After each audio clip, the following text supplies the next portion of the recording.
ಇಲ್ಲ, ಬದಲಾಗಿ ತೆಲುಗು ಪಿಕ್ಚರ್ ಹೋಲಿಸ್ತಿದ್ದಾರೆ. ತೆಲುಗು ಸಿನಿಮಾದಲ್ಲಿ ಮಾಡುವಂತಹ ರೌಡಿಸಂ ರಾಜಕಾರಣವನ್ನ ಬಳ್ಳಾರಿಯ ಜನಪ್ರತಿನಿಧಿಗಳು ಮಾಡ್ತಿದ್ದಾರೆ ಅನ್ನೋ ಆರೋಪ.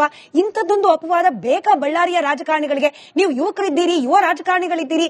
ಈ ಒಂದು ದರಿದ್ರ ಕಲ್ಚರ್ ಅನ್ನ ಹೋಗಲಾಡಿಸ್ಲಿಕ್ಕೆ ನೀವು ಕೂಡ ಮುಂದಾಗಬೇಕು, ನೀವು ಕೂಡ ಆತ್ಮಾವಲೋಕನ ಮಾಡ್ಕೊಳ್ಬೇಕು ಅಲ್ವಾ ವಿವೇಕ್ ಅವರೇ? ಇದೇ ಪ್ರಶ್ನೆ ಅನಿಲ್ ಅವ್ರ ಆಮೇಲೆ ಉತ್ತರ ಕೊಡ್ಲಿ.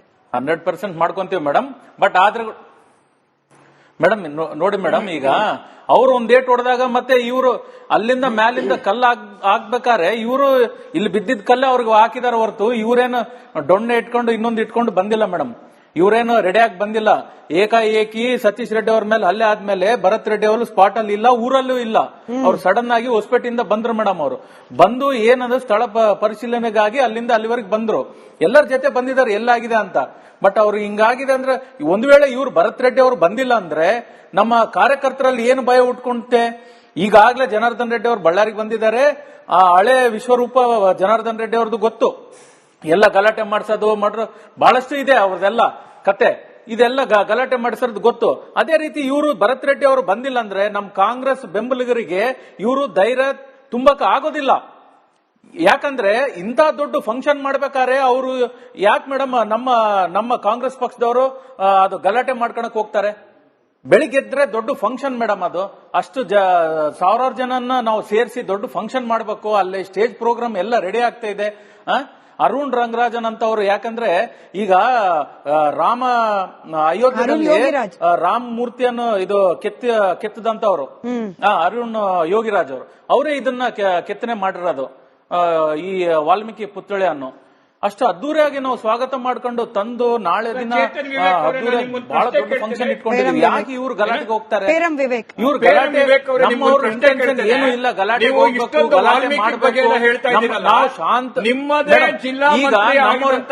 ನಮ್ಮವ್ರ ಮೇಲೆ ಈಗ ನಮ್ಮವ್ರ ಮೇಲೆ ಕಲ್ಲು ನಮ್ಮವ್ರ ಮೇಲೆ ಏಟಿದ್ರೆ ನಮ್ಮ ಕಾರ್ಯಕರ್ತರು ಹೆಂಗ್ ಧೈರ್ಯವಾಗಿರ್ತಾರೆ? ಇಲ್ಲಿ ನಮ್ ಜೊತೆ ನಮ್ಮವ್ರ ಜೊತೆ ವಾಲ್ಮೀಕಿ ಬಗ್ಗೆ ನೀವು ಇಷ್ಟೊಂದು ದೊಡ್ಡ ವಿಗ್ರಹವನ್ನ ಸ್ಥಾಪನೆ ಮಾಡಕ್ಕೆ ಯಾರು ಬರೋಲ್ಲ. ತನಿಖೆ ಯಾವ ನೈತಿಕತೆ ನಿಮ್ಗೆ? ವಾಲ್ಮೀಕಿ ಬಗ್ಗೆ ಮಾತನಾಡುವಂತ, ವಾಲ್ಮೀಕಿ ಬಗ್ಗೆ ಹೇಳುವಂತ ಯಾವ ನೈತಿಕತೆ ನಿಮ್ಗೆ? 100 ಕೋಟಿ ಹಗರಣ ಮಾಡಿದ್ದೀರಿ. ಆ ಹಗರಣ ಮಾಡಿದಂತವ್ರು ನಿಮ್ ಜಿಲ್ಲಾ ಉಸ್ತುವಾರಿ ಮಂತ್ರಿ ಆದಂತವ್ರು ಅವರಲ್ಲ, ಯಾರು ಬೇರೆ ಅಧಿಕಾರಿಗಳು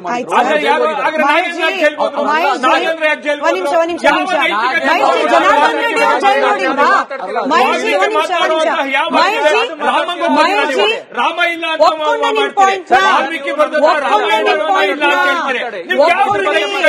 ಜನಾರ್ದನ್ ರೆಡ್ಡಿ ಅವ್ರಿಗೆ ಯಾವ ನೈತಿಕತೆ ಇದೆ ಸರ್?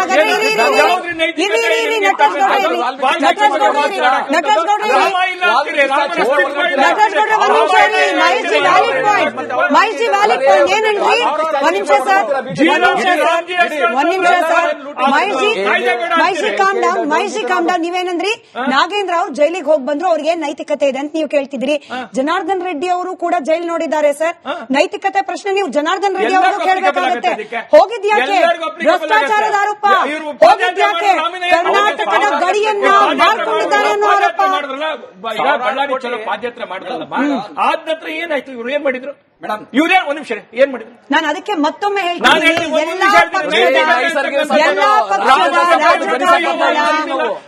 ಎಲ್ಲಾ ಪಕ್ಷದ ರಾಜಕಾರಣಿಗಳ ಬರೀ ನಾಟಕ ಮಾಡಕ್ ಹೊರಟಿದ್ದೀರಿ. ನಾಟಕ ಮಾಡ್ಬೇಕು ಅಂತ ಹೇಳಿ ನಿಮ್ ರಾಜಕೀಯದ ಬೇಡ ಬೆಳೆಸ್ಕೊಳ್ಳಕ್ಕೆ ನಿಮ್ ಕಾರ್ಯಕರ್ತ ಅನಿಲ್ ಅವರು ವಾಯ್ಸ್ ಆನ್ ಏರ್, ಅನಿಲ್ ಅವರೇ ಕಾರ್ಯಕರ್ತ ಸೆಕ್ಯೂರಿಟಿ ಗಾರ್ಡ್ ಅನಿಲ್ ಅವ್ರ ವಾಯ್ಸ್ ಆನ್ ಏರ್. ಅನಿಲ್ ಅವರೇ, ಅನಿಲ್ ಅವ್ರ ವಾಯ್ಸ್ ಮಾತ್ರ ತಗೊಳ್ಳಿ. ಆನ್ ಏರ್ ಅವರೊಬ್ರು ಇದ್ರೆ ಸಾಕು.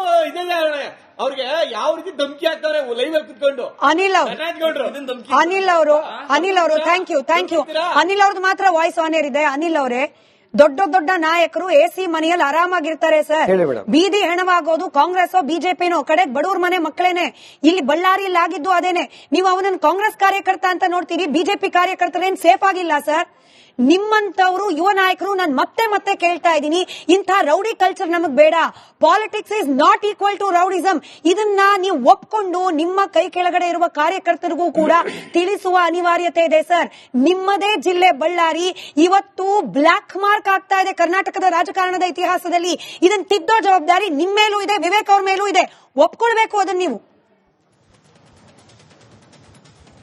ಮೇಡಮ್, ಈ ಮಹಾಭಾರತದ ಕಾರ್ಯಕ್ರಮದಲ್ಲಿ ತಾವು ಹೇಳ್ತಾ ಇರುವಂತದ್ದು ಬಹಳಷ್ಟು ಕೂಡ ಎಲ್ಲಾ ಪಾರ್ಟಿಯವರು, ಎಲ್ಲರೂ ಸಾರ್ವಜನಿಕರು, ಬೇರೆ ಎಲ್ಲಾ ಸಂಘ ಸಂಸ್ಥೆರು ಕೂಡ ಒಂದು ರೆಸ್ಪಾನ್ಸಿಬಿಲಿಟಿ ಇರುವಂತ ವ್ಯಕ್ತಿಗಳಿಲ್ಲಿ.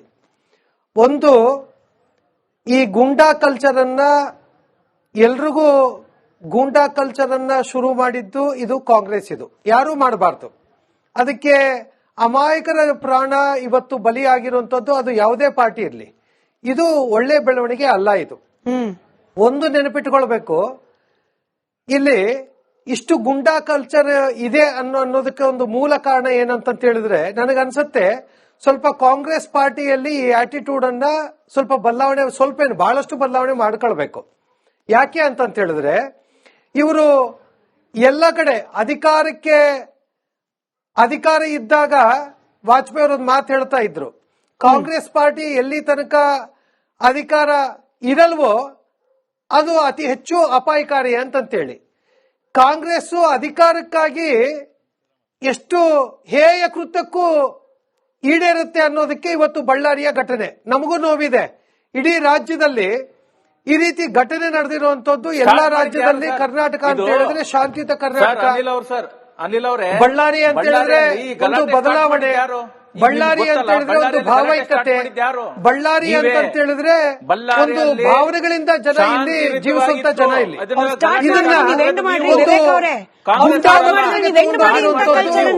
ನೀವು ಸ್ಟಾರ್ಟ್ ಮಾಡಿದ್ರೆ ನಮ್ಮ ಮನವಿ ಇಷ್ಟೇನೆ, ಕಲ್ಚರ್ ಬೇಡ ಅನ್ನೋದಷ್ಟೇಪ್ಪ. ನಿಮ್ಮಿಬ್ಬರಿಂದ ನನ್ನ ನಿರೀಕ್ಷೆ ಇದ್ದಿದ್ದು. ಕಡೆ 4 ನಿಮಿಷದಲ್ಲಿ ನಾವು ಇಲ್ಲಿರುವ ಪ್ಯಾನಲಿಸ್ಟ್ಗಳಿಗೆ ಬಹಳ ಇಂಪಾರ್ಟೆಂಟ್. ಆಯ್ತು, ನಾನು ಇಬ್ಬರ ವಾಯ್ಸ್ ಕೇಳಿಸ್ಕೊಂಡೆ, ಈಗ ಇಲ್ಲಿರೋ ಪ್ಯಾನಲಿಸ್ಟ್ ಗಳ ವಾಯ್ಸ್ ಅನ್ನ ಕೇಳಿಸ್ಕೊಳ್ಳೋಣ. ಪ್ರದೀಪ್ ಅವರೇ, ಇದು ಜ್ಯೋತಿಷ್ಯದ ಪ್ರೋಗ್ರಾಮು ಅಲ್ಲ, ಭವಿಷ್ಯದ ಪ್ರೋಗ್ರಾಮು ಅಲ್ಲ. ಆದ್ರೆ ಆಶ್ಚರ್ಯ ಒಂದು ವಿಚಾರ ಕಾಡ್ತಾ ಇದೆ, ಕುತೂಹಲ ಕೂಡ. ಹಾಗಾಗಿ ಪ್ರಶ್ನೆ ಕೇಳ್ತಾ ಇದ್ದೀನಿ, ಜಮೀರ್ ಅಹಮದ್ ಖಾನ್ ಅವರ ಸುತ್ತಾನೆ ಯಾಕೆ ಪದೇ ಪದೇ ಇಂಥ ವಿವಾದಗಳು ಸುತ್ತಕೊಳ್ತಾ ಇದೆ? ಅಲ್ಲಿ ಕೋಗಿಲ್ ಲೇಔಟ್ ಸರ್ಕಾರನೇ ಇನ್ನೂ ಏನು ಡಿಸಿಷನ್ ತಗೊಂಡಿಲ್ಲ, ಗುಡ್ ನ್ಯೂಸ್ ಕೊಡುತ್ತೆ ಅಂತ ಹೇಳ್ಬಿಟ್ರು. ಸಿಎಂ ಪಾಪ ಪೇಚಕ್ ಸಿಲುಕ ಹಾಕೊಂಡ್ರು. ಹಾಗೆ ಅವರದ್ದೇ ಕ್ಷೇತ್ರ ಚಾಮರಾಜಪೇಟೆಯಲ್ಲಿ ಓಂ ಶಕ್ತಿ ಅವ್ರ ಮೇಲೆ ಕಲ್ ತೂರಾಟ ಆಗತ್ತೆ. ಎಗೇನ್ ಜಮೀರ್ ಅಹಮದ್ ಖಾನ್ ಅವರ ಕ್ಷೇತ್ರ ಅದು. ಬಳ್ಳಾರಿ ಉಸ್ತುವಾರಿ ಸಚಿವರು ಹೊತ್ಕೊಂಡು ಉರಿತಾ ಇದೆ. ಕ್ಯಾಶ್ ತಗೊಂಡೋಗಿ ಕೊಟ್ರು ಸರ್, ಕ್ಯಾಶ್, ಹಾರ್ಡ್ ಕ್ಯಾಶ್ ಕೊಡೋದು ತಪ್ಪಲ್ಲ, ಪರಿಹಾರ ಕೊಡ್ಲಿ, ಹಾರ್ಡ್ ಕ್ಯಾಶ್ ಅಲ್ಲಿ ತಗೊಂಡೋಗಿ ಕೊಟ್ರು. ಅಂದ್ರೆ ಜಮೀರ್ ಅಹಮದ್ ಖಾನ್ ಅವರು ಸಚಿವರಾಗಿ ಅವರ ಇಲಾಖೆ ಬಗ್ಗೆ ಗಮನ ಕೊಡೋದಕ್ಕಿಂತ ಹೆಚ್ಚಾಗಿ ವಿವಾದದಲ್ಲಿ ಹೆಚ್ಚು ಸಿಲುಕಾಕೊಳ್ತಿದ್ದಾರಾ ಅಂತ ಹೇಳಿ. ಖಂಡಿತ ಅವರು ನೋಡಿ, ಇವತ್ತಿನವರೆಗೂ ಸರಿಯಾದ ನಿರ್ವಹಣೆ ಮಾಡೇ ಇಲ್ಲ. ಅವ್ರು ಉಸ್ತುವಾರಿಯಾಗಿ ಯಾವ ಕೆಲಸಗಳನ್ನು ಸರಿಯಾಗಿ ಮಾಡ್ತಾ ಇಲ್ಲ. ಜೊತೆಗೆ ಅವ್ರ ಇಲಾಖೆನಲ್ಲೂ ಬಿಡಿ ದೊಡ್ಡ ಭ್ರಷ್ಟಾಚಾರ. ನಾನು ಕೂಡ ಆಲ್ರೆಡಿ ಕಂಪ್ಲೇಂಟ್ ಕೊಟ್ಟಿದ್ದೀನಿ. 600 ಕೋಟಿಯನ್ನ ವಿತೌಟ್ ಫೈನಾನ್ಸಿಯಲ್ ಅಪ್ರೂವಲ್ ತೆಗೆದು ಟ್ರಾನ್ಸ್ಫರ್ ಮಾಡ್ಕೊಂಡು ಅದನ್ನ ಆಲ್ರೆಡಿ ರಾಜ್ಯಪಾಲರು ಕೊಟ್ಟು ಈಗ ಅದನ್ನ ಏನೋ ಬ್ಯಾಚ್ ಅಪ್ ಮಾಡಕ್ ಏನೋ ಪ್ರಯತ್ನ ಪಡ್ತಿದ್ದಾರೆ. ಬಟ್ ಇಲ್ಲೆಲ್ಲ ಒಂದು 500,000 ರೂಪಾಯಿ ಕೊಟ್ಬಿಟ್ಟು ಮೀಡಿಯಾ ಮುಂದೆ ಫೋಟೋ ತೆಗೆಸಿ ವಿಡಿಯೋ ಮಾಡಿಸಿ ಬಿಡ್ತಾರೆ, ಹಂಚ್ತಾರೆ. ಇದು ಜಮೀರ್ ಅಹಮದ್ ಖಾನ್ ಅವರ ದೊಡ್ಡ ಸಾಧನೆ. ಜೊತೆಗೆ ನಾನು ಇಲ್ಲಿ ಹೇಳ್ತಕ್ಕಂಥ ಮೇಡಮ್, ಅವ್ರು ಇಬ್ರು ಮಾತಾಡ್ತಾ ಜಿಲ್ಲಾಧ್ಯಕ್ಷರುಗಳದು, ಅವ್ರು ಹೇಳ್ತಾ ಇದ್ರು ಎಸ್ ಈ ತರ ಆಯ್ತು ಅಂತ. ಆದ್ರೆ ಎಲ್ಲ ಘಟನೆ ನಡೆದು ಇಬ್ರು ನಡುವೆ ತಿಕ್ಕಾಟ